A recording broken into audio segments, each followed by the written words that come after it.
Você está no Pode Ler e Escrever, o podcast literário. Por aqui, conversamos com escritores, profissionais do livro, produtores de conteúdo e amantes da literatura. Chega mais e aprenda com a gente. Olá, meu povo! Meu nome é Luiz Borja e estamos começando mais um Pode Ler e Escrever. Hoje com ele, personal financeiro, palestrante, autor de 6 livros, colunista da rádio, jornais e TV, planejador financeiro. Com vocês, Leandro Trajano. Opa, Luiz, coisa boa estar aqui com vocês. Pode ler e escrever, e pode sim, né? Eu não tenho sombra de dúvidas. Quem sabe pode e deve ler, porque a pessoa que lê se torna mais inteligente, mais dinâmica. Eu acho que é melhor de conversar, não é? E a gente tem mais conteúdo, vai além. E escrever também, quem diria, né? Nem eu, olhando um pouco para trás, acredito que já foram 6 livros e tem outros projetos aí caminhando. É um prazer poder estar aqui com vocês e compartilhar um pouco disso. Exatamente. Leandro, eu tenho que te falar 2 coisas. Uma, eu tenho que te agradecer por sua presença aqui. Eu fico muito feliz quando as pessoas topam participar do projeto, da gente falar sobre literatura, falar sobre a parte de cultura, que é assim, é maravilhoso. E eu tenho que te pedir desculpas, porque eu tive que resumir o seu currículo, porque senão ia ficar 10 minutos de introdução. Não, mas que coisa boa, que bom. Eu sou suspeito para dizer, muitas experiências, né? Muitas experiências, muita história que eu vivi aí mundo afora nesses... Foram 8 anos que eu terminei por morar em outros 8 países além do Brasil. Exato. E só isso daí já rendeu histórias que, sem dúvidas, dariam para um livro aí de curiosidades, cultura, desafio e muito mais de quem termina por se lançar e se abrir ao mundo, né? Como foi o meu caso. Comecei como voluntário, e depois fui partindo da minha área de trabalho da época, na construção civil. Enfim, o mundo é encantador e a gente amadurece, cresce muito rápido quando a gente passa a entender melhor o nosso papel no mundo, né, e como nós somos pequenos diante de tanto que existe por aí, da diversidade cultural, de idioma, de pessoas, esse mundão tão grande que tem por aí. Então tive a oportunidade de rodar muito, aprender muito com isso também. Uma coisa boa. Ô Leandro, você foi para muitos países e assim... Você sentiu muita diferença na questão da sua adaptação, não só cultural, mas também família? Como que foi morar em outros países, fazer desenvolver o seu trabalho, assim? Olha, eu comecei muito novo essa jornada em outros países, né? Ainda hoje eu me considero bastante novo, sobretudo de mentalidade, de cabeça, dia a dia. Exato. Mas eu parti para o mundo com 21 anos e já para um país bem desafiador. Fui para o Timor-Leste, né? Antes disso tive a oportunidade do projeto voluntário que eu participei do Timor, pegar uma brechinha e mandar a gente, foi um upgrade para quem só ia roer osso no país que era o mais pobre da Ásia, recém saído de guerra, o país mais novo do mundo, em 2005, Timor-Leste, que fica lá do outro lado do mundo, perto da Indonésia, da Austrália. Eles mandaram a gente para a Austrália para estudar inglês também. Então, o primeiro desafio maior ali foi, de fato, a questão de fuso horário, porque é muito grande. Você está 12, 13 horas a mais, cultura diferente. Primeira vez que eu estava, de fato, com outro idioma e me adaptando com tudo isso, era bem desafiador, sobretudo pelo lado da escassez do Timor, né? Então, a cidade que eu morava só tinha energia 6 horas por dia, de 18 a 0 hora. Gente!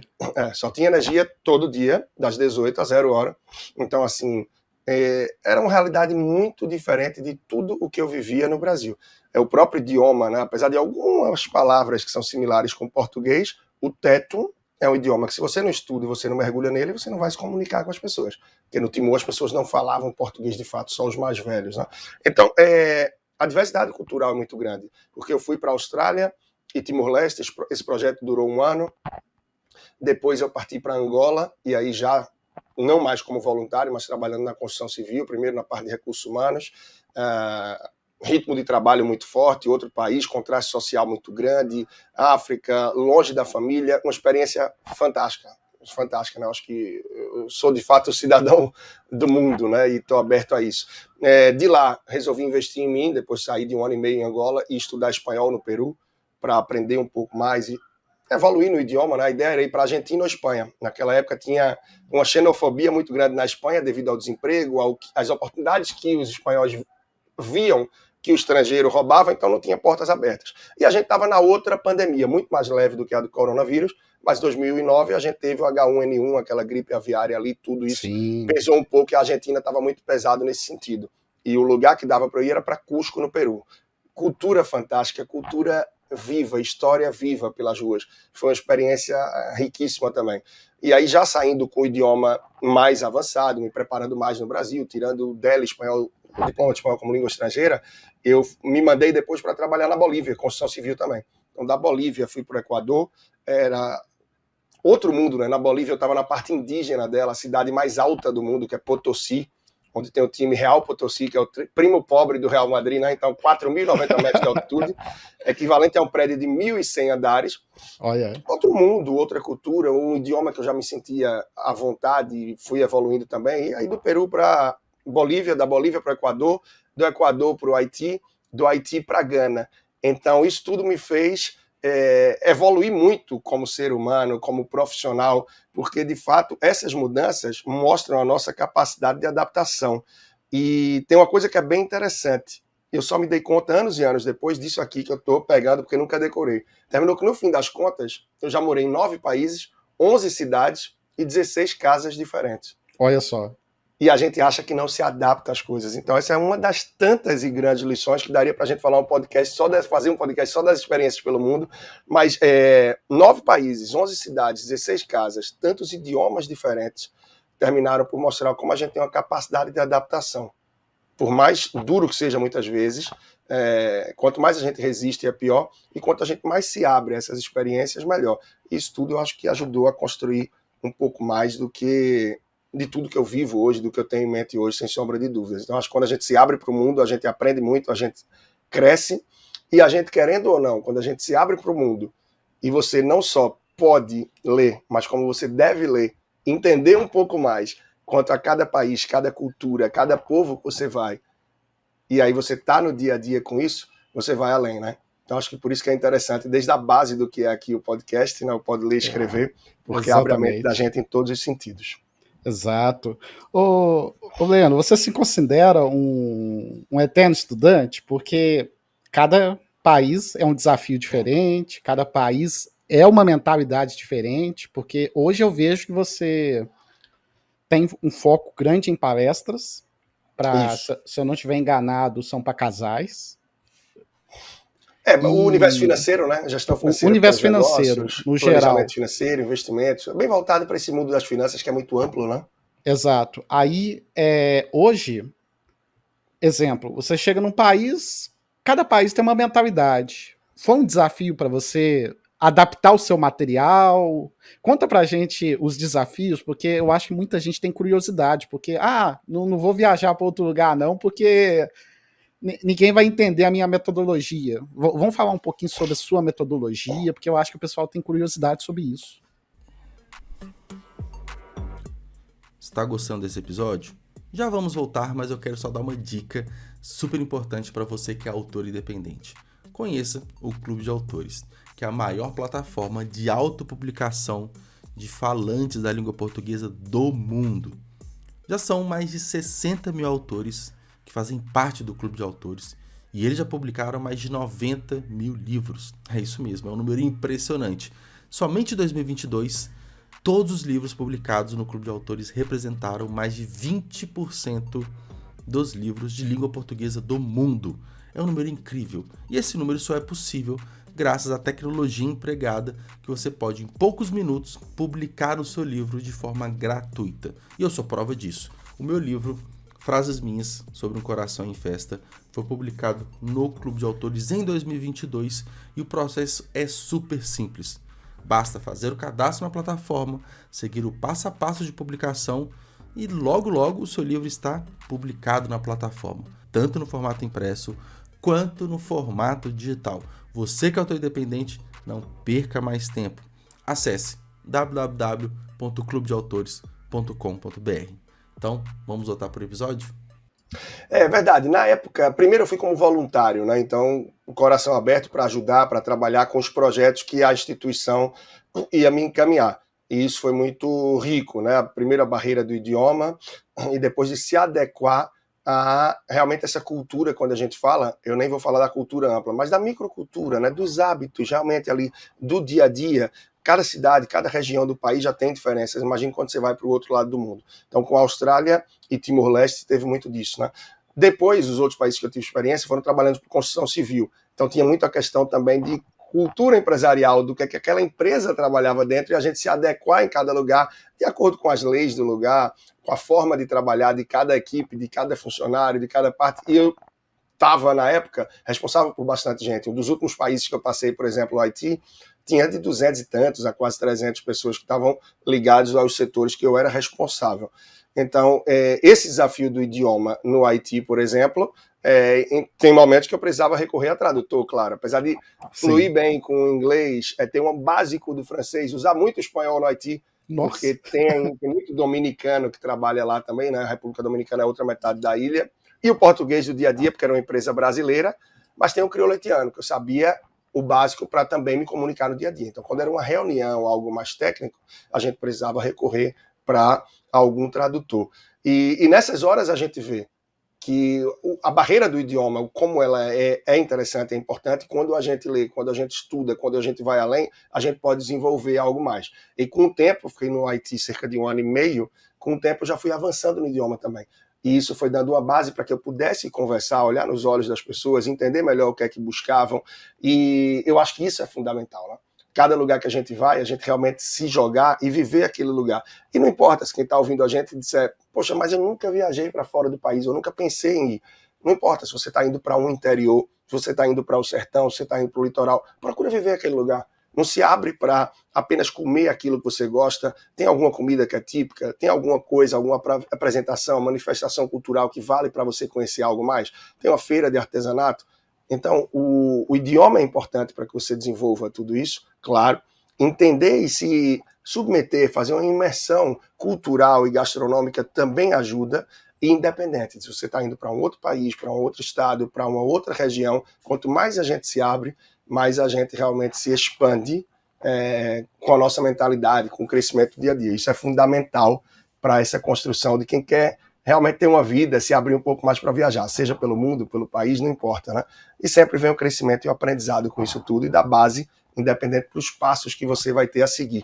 E é muito disso que eu vi também, porque eu comecei nesse universo do planejamento financeiro em 2007, quando eu fui para Angola, porque naquela altura eu fui recebendo 4 vezes mais do que recebia no Brasil. Sim. Então, estou falando de 15, 16 anos atrás, né? Aproximadamente isso daí. E daí o que é que acontece? Eu pensei, poxa, eu tenho que estudar mais, mergulhar nesse universo de planejamento e educação financeira. Então, pouco a pouco, nos países que eu ia passando, eu ia procurando livros para saber o que é que as pessoas falavam sobre o tema nesses outros países. E naquela época eu nem imaginava ainda trabalhar com isso que trabalho hoje, planejamento financeiro, voltado para a pessoa física, enfim, pequenos negócios, né? Mas ter essa visão também de como isso gira em outros países ajudou também a abrir a mente e ter percepções diferentes, para que a gente não pense apenas com a cabeça do brasileiro, que, claro, é muito boa. A gente tem aqui grandes referências nessa área também. Agora, isso conta as referências, porque a população em peso termina que financeiramente ainda anda muito largada e num estado bem complicado, né? A gente vê o índice de endividamento, de inadimplência no Brasil, são coisas que preocupam e terminam por inviabilizar, né, Luiz? Pequenos planos do dia a dia, desde uma reforminha para receber um filho que vai nascer, uma troca de um carro, a compra do primeiro carro, uma viagem de férias, entrar numa dívida e com isso a própria família que dá uma desestruturada, a perda de foco no trabalho, que cai a produtividade, de repente faz a pessoa perder o emprego. Então a vida financeira bem estruturada, bem planejada, ela dá base para muitas outras conquistas no dia a dia da pessoa. Faz toda a diferença, né? Ô Leandro, eu acompanho bastante o seu Instagram. Coisa boa. Assim, já tem bastante tempo que eu acompanho ele. E eu gosto muito do jeito que é colocada a informação lá, porque é de forma simples, é gostosa. É porque eu tenho uma certa crítica para algumas pessoas que deixa tudo montadinho, que não parece que é real. E eu vejo o seu material no Instagram, eu acho assim, maravilhoso. Você tá de parabéns em relação a isso. E tem uma questão que eu vi que tá bem em destaque no seu Instagram, e na internet mesmo, que é a questão dos livros. Isso. Você produziu ao todo 6 livros. Vão entrar um pouquinho nessa produção. Eu queria que você me falasse do seu primeiro livro e como que ele surgiu. E vou aproveitar até para emendar uma questão, que eu vi que o seu livro está na sua escola. Isso, escola verdade. onde você estudou. Eu não sei qual que é a sua relação com a sua escola, mas quando eu lembro da minha escola, eu fico uma felicidade só, porque eu vivi momentos maravilhosos na adolescência. Coisa boa. Pois é, na verdade, a escola que eu estudei, eu também trabalhei lá. Olha só. Eu era muito ativo na escola, porque eu fui de grêmio estudantil, fazia esporte, viajava pela escola, era de grupo jovem, participava da rádio do colégio. Então, realmente, fiz uma história lá de vida para mim e eu acredito que consegui também movimentar muita coisa bacana lá. Foi super interessante, foi uma experiência fantástica, né? Inesquecível. Tanto que não é à toa, poucos anos depois de sair de lá, eu fui chamado para trabalhar lá. Né? E trabalhei lá por 3 anos. Trabalhei lá por 3 anos, 2004, 2005, 2006, né? Muito tempo aí já. E hoje meu filho estuda lá. A gente casou lá, né? Eu e minha esposa, a gente casou, então tem toda uma história. E nem era o foco, né? Apesar de ter tanta história lá, meu filho vai ter que estudar lá um dia, não. Naturalmente, a gente buscando uma transição de escola para uma maior, a gente viu que era uma boa opção. E apesar de uma escola já antiga, de 112 anos aí, consegue se modernizar e se manter aí super antenada e ligada nos momentos, né, na educação, em tudo que transita aí atualmente. E aqui estão esses primeiros livros, né, que é da coleção Sonhar, Planejar e Realizar, pela editora Divulgação Cultural. Tá? Capa linda. E Sonhar, Planejar e Realizar é um lema, né, que eu trabalho há bastante tempo. Eu acredito que a pessoa que sonha para realizar, ela precisa esse elo aqui, planejamento. Sonhar é muito fácil, todo mundo sonha. Realizar ainda é para poucos. É para poucos porque a maioria não planeja. E não basta planejar. Tem que planejar algo que seja possível de cumprir, claro, e que você tenha disciplina, poder de execução para o dia a dia. Então, para o ensino fundamental, tem o livro do aluno, né? Tem o livro do professor, que é para dar essa base para o professor também poder entrar firme nesse conhecimento que vai compartilhar, e tem o livro da família. Porque não adianta a pessoa chegar nova em casa, né? Chega lá, o menino chega lá, adolescente, cheio de boas ideias, vê que os pais têm enrolado financeiramente, eles estão vendo alternativas de se organizar. E o que é que os pais costumam falar em muitos casos? Não, meu filho, minha filha, vá para lá, que isso não é coisa de criança, não. Isso não é coisa de adolescente. Quando chegar a sua hora, você fala de dinheiro. Poxa, quando é que dinheiro vai ser assunto de criança? Exato. Quando essa criança se tornar um adulto endividado, aí sim vem cá para lhe falar uma coisa. Então, quanto mais cedo começar, melhor. Então, tem esses 3 livros que eu trouxe na sequência do Ensino Fundamental 2 e tem os livros do Ensino Médio. Aí, no Ensino Médio, a gente tem o livro do aluno, né, e tem o livro do professor. Então, esses livros trazem os assuntos de uma forma muito similar ao que você disse, que eu gosto de trabalhar no Instagram, no YouTube, podcast, nas redes sociais, que é de uma forma que a gente não precisa abordar termos técnicos. A gente não precisa estar falando de números diretamente e de uma forma cansativa para falar de educação financeira. Você não educa ninguém falando de números. Você educa falando de hábitos, de escolhas, de comportamento, de planos. Uma coisa que é muito comum, tá, Luiz? Fim de ano, começo do ano, canais de TV, de rádio, chamam com o mesmo foco, o mesmo tema. Olha, 2024, 2025, 2023 está entrando no ar. E qual é o seu sonho para esse ano? E aí pega as pessoas na rua. Uma pessoa diz, o meu sonho é trocar de carro. Meu sonho é ver meu filho que foi morar em Portugal desde o começo da pandemia até hoje eu não vi. O meu sonho é... Não importa, as pessoas vão tendo vários sonhos. Dificilmente você vê alguém dizer, olha, o meu sonho é passar o Natal Luz desse ano, Natal, em Gramado com minha família. E para isso eu vou gastar 12 mil reais. Eu vou precisar de 12 mil reais. Eu já tenho 6. Se eu guardar 500 reais por mês, de janeiro até dezembro, eu consigo realizar esse sonho. As pessoas simplesmente sonham e quando chega no fim do ano, nossa, passou rápido, né? Aconteceu. Esquece todo o resto. Não trocou o carro, não fez a viagem, não foi ver o filho. Então, quando a gente sonha se quer realizar de fato, a gente precisa desse elo do planejamento. E o planejamento é simples. É você apontar o objetivo, saber para quando é que você pretende realizar esse sonho, quanto você precisa. Você vai dividir o quanto, R$6.000 nesse caso, para complementar os 6 que a pessoa já tinha, chegar a 12, R$6.000 por 12 meses. Precisava juntar R$500 por mês. É o máximo de números que você precisa falar na construção de um planejamento.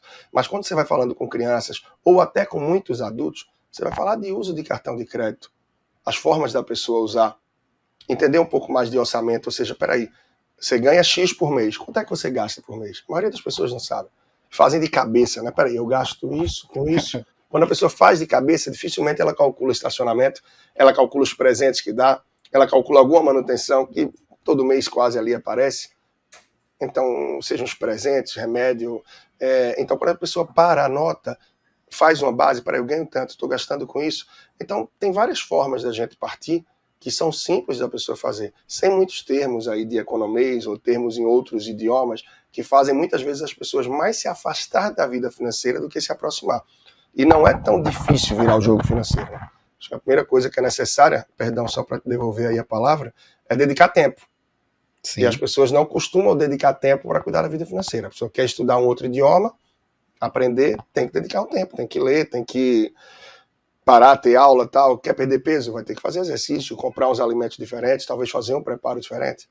Quer ter o mês que vem e conseguir finalmente poupar para pagar alguma dívida, realizar algum sonho, algum projeto? Peraí. Tem que se organizar. Como é que você vai poupar? Qual é a estratégia que você vai usar? Onde é que pode reduzir uma despesa? Será que o teu plano de celular ele não está caro? Quanto é que você está pagando de conta por mês? Quanto é que você consome de internet? O teu plano te oferece quanto de internet? A maioria absoluta das pessoas não sabe quanto consome, quanto estão pagando. Imagina, você paga todo mês uma coisa. Você não sabe a que você tem direito e quanto você consome. Porque de repente, teu plano é de 20 GB, você só usa 10. Pode renegociar. Então, você entender melhor, mergulhar nessa vida, você consegue otimizar muita coisa. Cancelar uma tarifa de manutenção de conta, reduzir ou tirar uma anuidade de cartão, cortar alguma despesa que não seja necessária, e aí começa a se encontrar as brechas necessárias para que chegue lá. E é muito disso que eu falo, me antecipando um pouco aí, mas no 6º livro, né? Que é o Verdadeiro Cash. Esse sim, o anterior, na coleção anterior, Sonhar, Planejar, Realizar. Tem gente que pergunta, onde é que eu posso comprar, Leandro? Olha, a editora não vende a parte, ela só vende com realmente o acompanhamento, o suporte de um professor. Não é um livro paradidático, um livro de leitura avulso. Então, normalmente as escolas que compram, quando adotam o livro, ou sobretudo, Secretaria Municipal ou Estadual de Educação. Então, realmente, é um livro que precisa de uma orientação, de alguém estar junto para facilitar o assunto. Já esse não, é um livro aqui mais voltado para o público jovem, o público adulto, de fato, independente da fase da vida. E a promessa é bem essa daqui. O que ninguém te contou sobre planejamento financeiro e o mundo do dinheiro. E aqui eu asseguro, viu? Tem cada coisa que a maioria das pessoas não tem ideia de que isso aqui, bem plantado, pode virar a vida financeira de uma pessoa. Uma coisa que eu gosto de falar, gente, é que fazer uma boa gestão não é mágica. É você sentar, organizar, pensar. Eu gosto de fazer um balanço uma vez por ano de tudo que eu gastei. Boa. Até mesmo para ver se eu vou continuar com certas coisas ou não. Eu só sei que eu faço isso, comigo tá dando muito certo. Eu vou até dar um exemplo. Eu tinha assinado esses streams da vida e eu tô percebendo, gente, eu só vejo no fim de semana. Não faz sentido. Então, assim, hoje em dia eu só tenho um que é para quando eu quero ver alguma coisa e tá bom demais. Mas aproveitando, Leandro, que você falou do livro, conta pra gente como que foi a produção desse livro. Quanto tempo que demorou para ele ser produzido? Quais foram as ideias que ele falou? Opa, isso daqui não pode faltar, porque isso daqui é fundamental para o cara ter para a pessoa ter um certo diferencial. E eu quero aproveitar também que você mostrou a coleção. Qual foi a diferença? Você teve mais dificuldade para produzir o primeiro, para produzir o seu individual? Conta pra gente como que foi as experiências. Olha, a coleção foi mais desafiadora no sentido de ter que adequar os conteúdos do dia a dia para a visão, para a percepção, para a assimilação do adolescente. Isso. Do adolescente, do jovem, já que é voltado para o ensino fundamental 2 e para o ensino médio. Então, tá me colocando frequentemente no lugar desse público para ver como seria a recepção foi mais desafiador. Uma vez que no Verdadeiro Cash, né, no livro O Verdadeiro Cash, é mais simples porque eu sei que o público que eu estou falando é um público jovem, não é? Que já está ali geralmente dos seus 25, 30 anos, né? E para adultos dos seus 35, 40, 50, 60 anos. Ou seja, são pessoas que já se deparam com essas situações financeiras que eu trago no livro. Na coleção Sonhar, Planejar, Realizar, a gente está antecipando situações que muitos adolescentes ali não vivem ainda, não viveram, simplesmente escutam falar de alguma forma quando cruzam ali com os pais em casa, quando estão na mesa, em algum momento do tipo. Então foi mais desafiador nesse sentido. A coleção Sonhar, Planejar, Realizar foram 5 livros, né, e foram desenvolvidos aí em aproximadamente um ano. Esses 5 livros foi um trabalho bem intenso, muitas madrugadas, porque é a hora que é mais fácil se concentrar, fazer um trabalho sequenciado, porque durante o dia eu não parei minha rotina para escrever os livros. Então, durante o dia tem palestras, tem eventos, tem atendimentos a clientes de mentoria ou encontros pontuais de consultoria, tem o trabalho que eu faço frequentemente de rádio, de TV, toda a dinâmica além da familiar, claro. Só que a coleção Sonhar, Planejar, Realizar foi toda escrita durante a pandemia. Então, ali entre 2021 e 2022. Um período inicial, 2021, que a gente ainda estava, acho que foi mais ou menos isso. Não sei se pegou ainda o fim de 2020. Não sei se peguei o fim de 2020. Mas, e o Verdadeiro Cash não, foi um livro que eu escrevi aos poucos. Porque eu comecei em 2019, eu creio, a convite de uma editora, que depois, com a pandemia, ela deu uma brecada no projeto. E o livro já estava bem adiantado, de conteúdo ele já estava bem adiantado. Entendi. E aí eu procurei oferecer para outras editoras, já que essa tinha dado uma pausa, e a primeira grande editora que eu ofereci, uma das maiores do Brasil, a Alta Books, ela aceitou, ela abraçou o projeto. Então deu algumas orientações do que seria benéfico também na linha de trabalho dela, e eu fui concluindo o livro. Então, talvez entre pausas e as arrancadas, a produção, o Verdadeiro Cash aí é um livro que passou cerca de 2 a 3 anos para ser concluído, né? E o interessante Luiz, que ele foi com base nas dores que eu vi das pessoas. Poxa, eu faço muitos atendimentos, então a minha média de atendimentos por ano está aí de 300 atendimentos. Ou seja, tem muito mais de 3.000 e tantas horas, tem tudo isso catalogado aí, de atendimentos às pessoas. Além de perguntas no Instagram, do pós-palestras ou perguntas durante curso e palestras, que você sabe exatamente quais são aquelas dores, dúvidas e inseguranças que mais se repetem na vida financeira das pessoas. E foram esses temas que eu quis trazer. E o que está por trás deles, para que a gente possa desenvolver e enfrentar esses desafios da melhor forma. E muitas dessas formas da gente conseguir vencer e virar a página, virar o jogo, a maioria das pessoas não sabem, não tem conhecimento. Por isso que vem com esse subtítulo do que ninguém te contou sobre planejamento financeiro e o mundo do dinheiro. Né? E cash também tem um significadozinho. Cash é exatamente isso que você vê aí. Né? Cash é C de conhecimento, A de atitude, o S de cifrão, dinheiro, né? E hábitos. Porque eu acredito que com conhecimento, atitude e bons hábitos, a gente consegue sim encontrar o dinheiro que a gente busca, né? E olha que isso é muito relativo, né, Luiz? Porque se a gente perguntar o que é riqueza, a gente vai encontrar aí as mais diferentes respostas e a maioria delas não está ligada a dinheiro, é interessante. Exatamente, tem muitos pontos de vista. Leandro, aproveitando que a gente está falando do livro do Cash, eu vi a parte interna dele, eu achei muito bonita a forma como foi organizada. Você que pediu que o livro tivesse essa pegada? Isso, era uma ideia minha, eu queria ter, assim, os capítulos são curtos, né? Cada capítulo é um tema, então ele não é um livro que é uma sequência de uma história, de um personagem, de algo do tipo, né? Eu preferi trazer a abordagem dos mais diversos temas, cada tema é abordado num capítulo, e quando os temas são mais... tem vários temas ligados àquela temática maior, tem vários assuntos, a gente abria blocos no livro.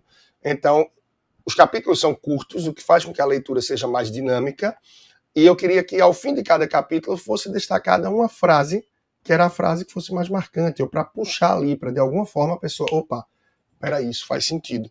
E durante o capítulo também, para que desse uma leitura mais cadenciada, uma leitura que permitisse a pessoa respirar e ver trechos de destaques, eu sempre estava colocando algum trecho em evidência também durante o capítulo. Alguma frase mais marcante, alguma coisa que merecia uma reflexão mais, ou que a pessoa precisava botar um pin ali, ou um post-it, não importa.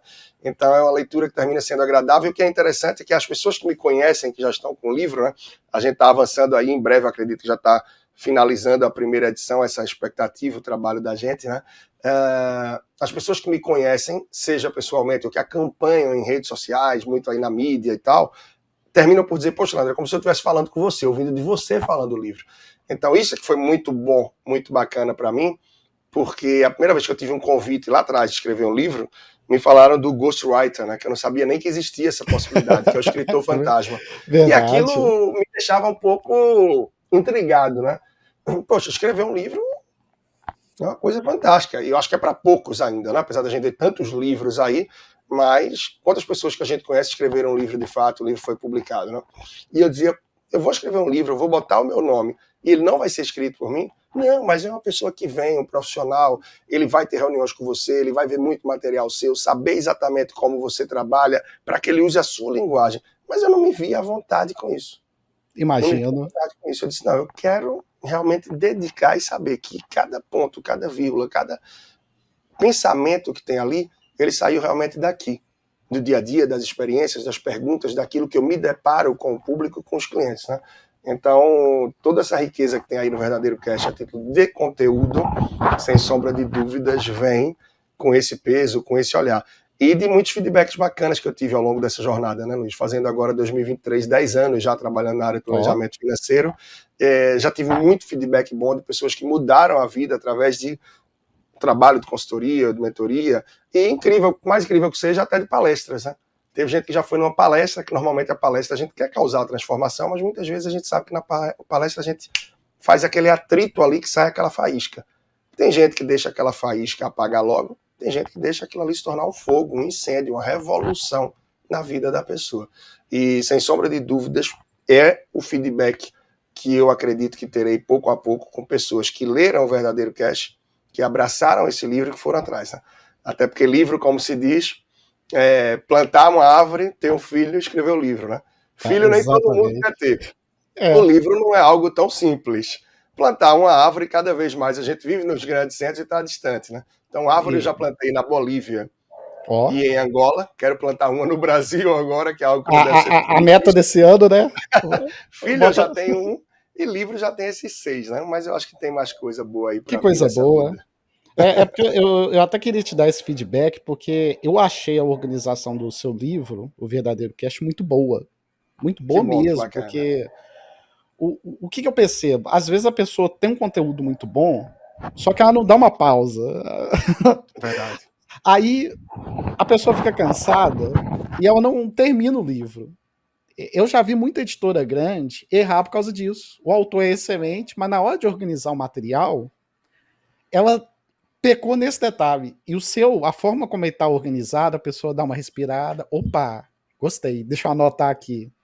Porque eu mesmo, quando eu leio o seu tipo de material, eu tenho um tanto de post-it coloridinho, aí eu vou marcando página por página. Aí fica cheio de post-it. Eu gosto também. Exatamente, é isso daí. Aí eu fico anotando as referências. Opa, esse cara aqui, ele me deu essa referência. Futuramente eu vou usar. Aí eu coloco uma data lá, para mim ver se ela deu certo ou não, para mim voltar a reler o livro ou não. Mas excelente seu livro, tá?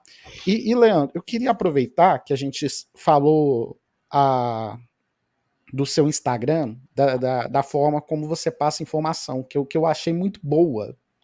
Que assim, qualquer um que bate o olho lá consegue pegar informação boa e rápida. Isso para mim é maravilhoso. Eu queria saber como que é a sua relação com a internet. Você gosta? Eu faço para divulgar, eu faço, mas eu não quero mais. Conta pra gente como que é. Eu acho muito boa essa pergunta, essa reflexão, porque uma coisa que eu tenho pensado muito, e seria bacana fazer um dia, né, uma mesa redonda, uma discussão com outras pessoas, sobre os efeitos, né, colaterais. Exato. E os efeitos positivos da internet em nossa vida. E aí como um todo. desde as notícias, do fluxo de informação e a infodemia que ela traz, né? Uma epidemia de informações, aí realmente um peso, uma obesidade grande nesse sentido. Os benefícios de aplicativos como o Waze, o Google Maps da vida, o próprio Uber, aplicativos de pedir, de delivery e tal, e as redes sociais.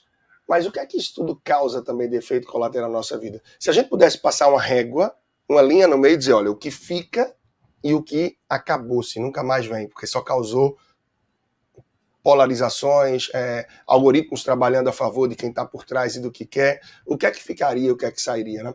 Então, eu acho que no fim da vida e no fim da linha, é fantástico, sim, tudo que a gente vê com a internet, mas eu acho que um prejuízo quase irreversível que traz a título de sociedade, de pensamento, de tanta coisa, que eu tenho ficado muito intrigado com os benefícios reais que a internet vem trazendo para a gente. Eu sei que já fez pai contra filha, mãe contra filha, já tanta coisa boa, vaquinhas e pessoas se ajudarem, mas era essa linha que seria interessante passar, o que fica, o que sai.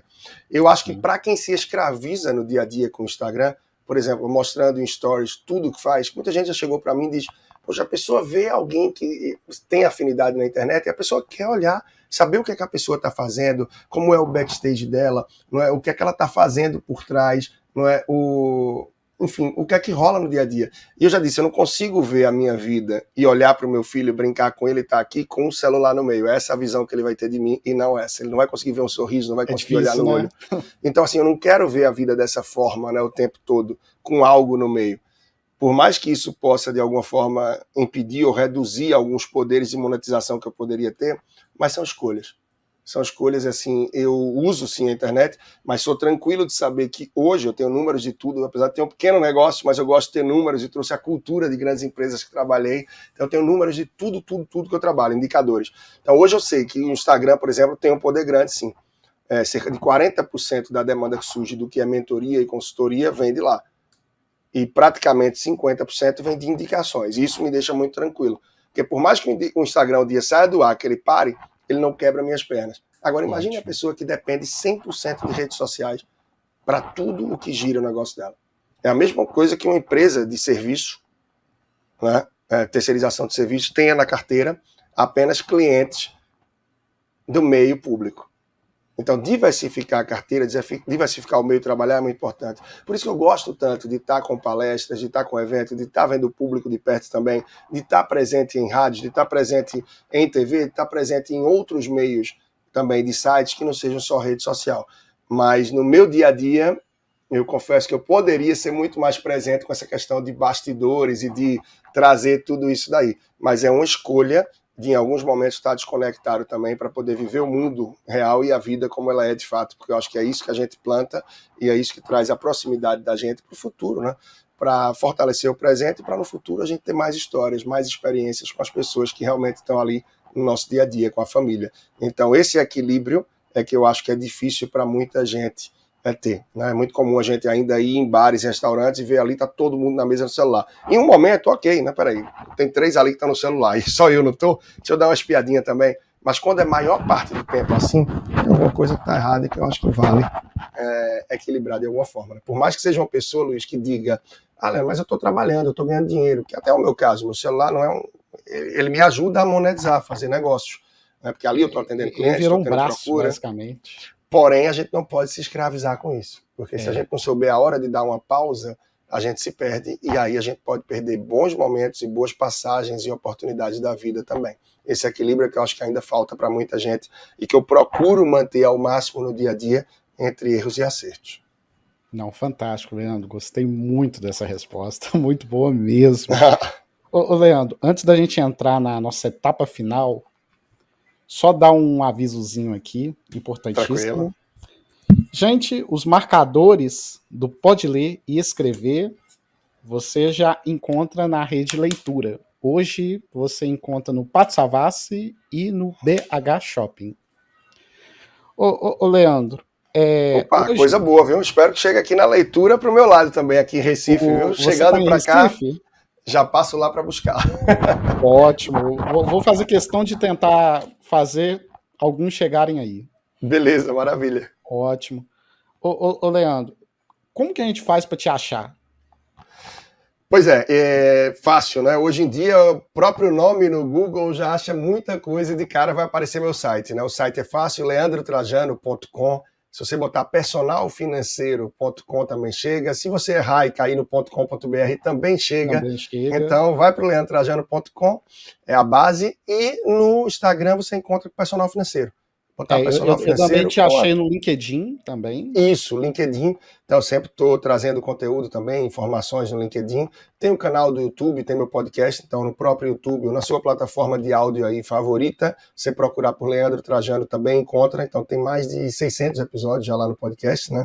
E no YouTube, eu não venho trazendo vídeos novos com a mesma frequência, mas boa parte do conteúdo que tem lá é conteúdo que é perene, não é algo factual, não é algo do momento, é algo que sempre vai contribuir com quem busca o crescimento financeiro. Mas, em resumo, Personal Financeiro, lá no Instagram, você encontra aí o link para tudo o que for de interesse, inclusive para o link aí de compra do Verdadeiro Cash, né, que você também encontra muito fácil na Livraria Leitura, tá? Na própria Livraria Leitura, chegar aí no Savassi, no BH Shopping, como for em qualquer lugar do Brasil, é um dos nossos parceiros aí na distribuição bem feita. Inclusive, foi lá o lançamento oficial. Você lançou na livraria na leitura do Rio Mar, Shopping Rio Mar, aqui em Recife. Ótimo. Foi lá então, o lançamento oficial. Então foi bem bacana, tem vídeo desse momento lá. O meu plano era marcar às 7 horas para ir chegando o pessoal, de 7h30 dar uma palavrinha de 3, 5, 7 minutinhos, não mais do que isso. E aí, na sequência, sentar e começar ali a fazer as dedicatórias, tirar foto, autografar o livro, né? Teve gente que já tinha chegado desde 6h30, para não deixar o pessoal esperando, eu sentei ali, comecei a fazer as dedicatórias, foi se formando uma fila, e até hoje eu não tive tempo de dar uma palavrinha, de parar, de tomar uma água. A gente começou antes do previsto e terminou muito depois do esperado, né? A gente terminou ali 10 horas, fechando o shopping, e foi fantástico aí o lançamento, né? Foi muito bacana. E vem sendo muito bom o feedback do livro, né? O Verdadeiro Cash até o momento também está sendo muito gratificante essa experiência, né? De saber que sim, quem pode ler, né, e deve ler, certamente também pode se abrir para escrever, porque quem lê mais tem mais recursos, tem mais artefatos aí para poder avançar e escrever o que for, né? Seja escrever no blog, escrever um próprio livro, dividir, partilhar suas ideias aí em redes sociais. Isso é sempre muito bom também, a gente termina conseguindo influenciar pessoas, contanto que seja com boas ideias, né? Eu acho que isso é transformador. Com certeza. E Leandro, quais são os planos para o futuro? Porque a gente está basicamente no meio do ano. Você tem algum projetinho encaminhado para os próximos 6 meses? Ou então vai jogar para o próximo ano? Conta pra gente aqui. Olha, esse semestre deve ser bem intenso, né? De palestras. Normalmente quem trabalha com eventos, com palestra, o segundo semestre ele tem uma intensidade, um fluxo maior de eventos. Então eu já estou com agenda aí para eventos em Recife, tem palestra em Curitiba, em Santa Catarina, em São Paulo, em Cuiabá. E aí tem outras em fase de prospecção, de negociação também, em outras cidades, em outros lugares, né? Desde Amapá, Brasília, João Pessoa, mais coisas em Recife. Então, a agenda nesse momento aí, esse semestre de eventos deve ser bem grande. E, claro, projetos também de livro, né? Porque termina aqui uma coisa, puxa a outra. Então, junto com o poeta Edgar Diniz, quem quiser procura também depois ele aí no Instagram, a gente já deixou praticamente pronto, está só aguardando feedback da editora, de um novo livro que fala sobre cordel, a literatura, na verdade, tudo que é a poesia de cordel, né? A arte que traz o cordel, as xilogravuras, isso a gente fazendo um mix com educação financeira. Então, é uma forma muito simples da pessoa memorizar alguns conteúdos, da pessoa avançar de forma que dá essa base também. Esse livro a gente está começando mais voltado para a garotada. Então, é um livro que está lindo, é um livro que foi preparado com muito carinho e a gente está só nessa questão de negociação junto à editora para ver quem deve abraçar o projeto com a gente. E também tem um outro livro aí que está 60% escrito, mas ele está em pausa, né? Ele está no processo, depois de tantos livros, de tantos projetos, Luiz. Esse eu estou deixando em stand-by para ver se um dia ele chega aos 100% ou não. Porque a questão de escrever um livro e todo o processo termina sendo muito trabalhoso, requer muitas idas e vindas, revisões, ajustes, e não é algo fácil, não é algo tão simples, né? Então, por isso que eu estou já com esse 7º livro pronto e um 8º aí encaminhado, e todos os trabalhos do dia a dia, né? Semanalmente eu estou aí sempre em rádio, tem os sites também que eu escrevo coluna, e é um fluxo muito gratificante e muito bom de poder contribuir com as pessoas nesse conteúdo de planejamento e educação financeira que impacta tanto, como a gente falou no começo, né, a vida de uma pessoa, seja na realização de sonhos, evitar novas dívidas ou que entre nesse mundo das dívidas. Afinal, isso termina por atrapalhar a vida pessoal, o relacionamento familiar. Não é à toa que problemas com o dinheiro aí é o responsável por maior parte dos fins de casamento, não só no Brasil como no mundo. Então, junto de infidelidade, a gente tem questão financeira. Então, o peso é grande. E muitas vezes isso termina afetando também o trabalho. A pessoa chega no trabalho, sabe que está com uma conta a pagar, queria botar o filho num curso diferente, o lazer não está do jeito que queria, essa pessoa termina não ficando tão tranquila e tão focada. Quando está desse jeito, essa pessoa termina não ficando tão produtiva, e não estando tão produtiva, o resultado da empresa também não vai tão bem. E é nessa linha de pensamento, nessa linha de construção, que muitas empresas têm levado o meu trabalho também para dentro dela, seja através de treinamentos ou de palestras, para acender aí essa chama, essa faísca, para o pessoal começar a ver que sim, é completamente possível ter as rédeas da vida financeira nas mãos, se tiver alguns insights, algumas ações práticas orientadas, para que comece a trabalhar a virada de jogo aí. E aí sim, trabalhar com mais tranquilo, com mais tranquilidade, mais foco, mais produtividade. Isso é bom para a pessoa, isso é bom para a empresa, é bom para o negócio, termina sendo bom para todo mundo cuidar da saúde financeira. Fantástico, Leandro. Eu estou muito feliz pela sua presença. Eu deixei a última pergunta para o final, porque essa pergunta eu gosto que todo mundo responde chupetão, porque ela é aquela pergunta para a pessoa, opa, agora sim. Ô, Leandro, fala pra gente 3 livros que você indicaria. Pode ser o seu, tá? 3 livros, 3 autores, 3 obras, porque eu gosto de deixar essa pergunta pro final, porque às vezes a pessoa para pensar, talvez foi um livro da infância, talvez foi um livro da adolescência, pode ficar à vontade para poder falar dessas 3 obras que você acha que todo mundo deveria ler. Beleza, primeiro eu vou falar do O Motorista e o Milionário. Opa. Eu vou fugir daqueles livros clichês, né? Eu poderia falar do Homem Mais Rico da Babilônia, Pai Rico, Pai Pobre, só que esses, todo mundo se interessa por finanças. Já vai achar fácil. Mas O Motorista e o Milionário, não. Eu não vejo ninguém, fora eu praticamente, que indica esse livro. Ele é um livro super agradável, uma leitura fácil, é um livro antigo, mas que ao mesmo tempo ele é novo, ele é atemporal, e que ele ajuda a abrir a mentalidade da pessoa de uma forma muito simples, com princípios muito básicos, que a maioria das pessoas terminam por não usar, até que digam, poxa, isso tudo faz muito sentido, e por que eu não faço? Então, o Motorista e o Milionário, até o título já diz alguma coisa, né? O milionário, seu motorista, as conversas que eles tinham nos trajetos, e como o motorista ia aprendendo e ia desenvolvendo com isso, de acordo com os desafios também que os dois iam se impondo, e por aí vai. Leitura fácil, simples, gostosa, um livro curto mesmo, já foi bem difícil de encontrar, hoje em dia está simples no próprio Amazon, certamente aí na leitura e tanto mais, tá? É a primeira indicação. Bom, segundo livro, deixa eu pegar uma fila aqui, rápida. Pode ficar à vontade. Aí, gente, O Motorista e o Milionário tem 80 páginas. É livro de bater... Ele é livro... eu nem sabia que tinha essa indicação das páginas aí, porque eu tenho ele com 105 páginas, mas eu sei que ele tem 75, 80, quando você tira aquelas páginas brancas que vem muitas vezes. Então é exatamente isso aí, 80 páginas. É um livro que você lê no dia, numa semana, se quiser ler devagar em um mês. Bom, eu não vou indicar aqui exatamente o livro que foi feito aí da vida do Charlie Brown Jr., né? Na verdade, com foco no Chorão, que foi pela ex-esposa dele, mas é um bom livro, deixa eu deixar esse como bônus, né? Se não eu, quem vai fazer você feliz, para quem gosta de Charlie Brown. Mas eu vou puxar para um outro livro da área financeira, tá? Que eu não tô com o título dele agora aqui, poxa vida. Mas eu não tô com o título dele aqui. E não vou pegar ali para não me desconectar dos fios. Mas eu vou partir para outro, Princípio 80-20. Opa, do Richard Koch, eu acho muito bom. Princípio 80-20 é um livro fantástico. Esse Princípio 80-20 faz sentido, a gente encontra ele nas nossas vidas, mas termina por não saber o que fazer com ele. Isso começou lá atrás, princípio de Pareto, escola talvez tenha se visto isso, né? Onde se viu que 80% da população da Itália só tem 20% da riqueza, logo 20% da população da Itália tinha 80% da riqueza, e isso se aplica para muito da nossa vida. Eu vi em determinado momento que 80% das roupas do meu armário eu não usava e 80% do tempo eu usava 20% das roupas. 20% das roupas. 80% do tempo, né? 80% das ruas das cidades estão sem trânsito. 80% das ruas da cidade não tem trânsito. Apenas 20% das ruas tem trânsito. E esses 20% são responsáveis por 80% do que as pessoas reclamam.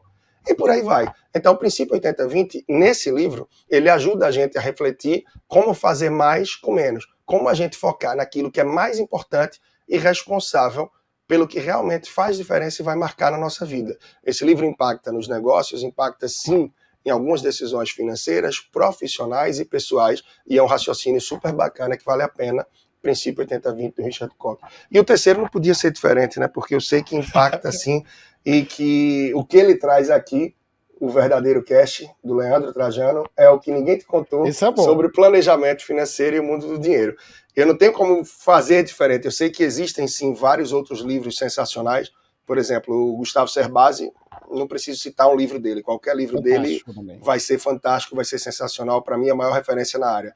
Mas, como minha experiência e como eu sou autor desse daqui, eu posso dizer que ele é um compilado de muito do que eu vi, que são as dores, desafios e inseguranças no que tange o universo financeiro da maioria das pessoas. Então, essas 200 e tantas páginas aí do meu livro tem esse poder de transformação e de conhecimento que, sem dúvida, trazem impacto, sim. Ótimo. Foram 3 livros, né? Mas eu fui soltando devagarzinho outras possibilidades que fazem valer também a reflexão aí e as dicas. Eu já botei aqui em favoritos, O Motorista e o Milionário, porque eu gosto de quando o cara sai da caixa. Isso é muito bom. Isso é muito bom mesmo. E esse é bem diferente e vale muito a pena. Motorista Milionário, sem sombra de dúvidas, é uma indicação que eu deixo aí que é transformadora. Como você bem pesquisou, viu aí, é um livro pequeno, de leitura fácil, uma linguagem, e serve desde o adolescente aí. Então, quem quer começar a dar uma base também quanto a algumas reflexões de escolhas, de hábitos, de comportamento e que implicam, sim, no dia a dia, e claro, na vida financeira, Motorista Milionário é fantástico, um livro quase que não é indicado, e a gente tem muito isso, né, Luiz? Quantos bons autores que não são influenciadores ou que não têm muita presença em rede social e que o livro não tem destaque ali no posicionamento na livraria e a pessoa tem algo fantástico ali e o que ganha mais espaço muitas vezes é o de alguém que é um influenciador, é um ator, é alguém que tem presença na mídia que de repente nem foi ele que escreveu nada contra os ghostwriters, claro, sim, mas a pessoa tem aquela cara, a capa, o nome ali no livro e termina tendo mais espaço. Então, talvez é o que tem acontecido com o Motorista e o Milionário, por isso que não tem um alcance tão... Mas eu acho que ele anda junto, para mim, ali com o Homem Mais Rico da Babilônia, a título de transformação, simplicidade e base para quem quer realmente mudar. Não, fantástico, fantástico mesmo. Leandro, mais uma vez, muito obrigado pela sua presença aqui. Você só enriqueceu mais ainda o nosso trabalho, porque o nosso objetivo aqui é divulgar a experiência da pessoa como autor, como produtor de conteúdo, e até mesmo pequenas experiências da vida, porque você viajou o mundo inteiro e, assim, passou muita informação boa pra gente. Então, assim, mais uma vez, muito obrigado pela sua presença aqui, e vou ficar muito feliz em divulgar esse material, sabe? Muito obrigado mesmo. Bom, Luiz, eu que agradeço você, todos que fazem aí podem ler e escrever, acho que é sensacional a ideia, o que trazem, as pessoas que eu vejo que vocês estão aí entrevistando, tudo que tem construído, e eu espero que possam sim impactar cada vez mais gente com essa mensagem que cada um passa aqui e traz, com tudo que você consegue extrair da gente, né? Então, agradeço o espaço, a confiança e a oportunidade, espero que a gente tenha aí boas reproduções e feedback do público que acompanha. Com certeza. E muito obrigado, gente, e até a próxima. Alguma mensagem para o pessoal, Leandro? Bom, dedique tempo para ler, por mais que seja pouco, você acha que seja pouco, mais de 5 páginas, seja por dia, seja por semana, você vai ler aí, passar a ler 1 ou 2, 3 livros por ano, quem sabe 1 por mês, não importa. Então dedique tempo para ler, dedique tempo para cuidar da sua vida financeira, porque se você não dedica tempo, isso não vai trazer transformação, mudança nenhuma. E claro, aí para não tomar mais tempo seu aqui, que você já possa começar com os próximos passos, você que está nos escutando, chega junto lá no Instagram, que você vai ver boas reflexões e bons insights de o que fazer nesse tempo que eu preciso dedicar à minha vida financeira. Inclusive no livro Verdadeiro Cash tem um capítulo só dedicado a isso, né? Dedique 1% do tempo do seu mês e você vai ver a transformação que é capaz de acontecer na sua vida. 1% é muito menos do que as pessoas ficam no Instagram, na rede social ou qualquer coisa da vida. E a revolução financeira pode ser grande a partir dessa pequena mudança, ter toda uma transformação, sim. É isso. Um grande abraço mais uma vez. Obrigado, Luiz. Obrigado a todos que acompanharam a gente até aqui. E até a próxima. Seja por aqui, seja nas redes. Até logo mais.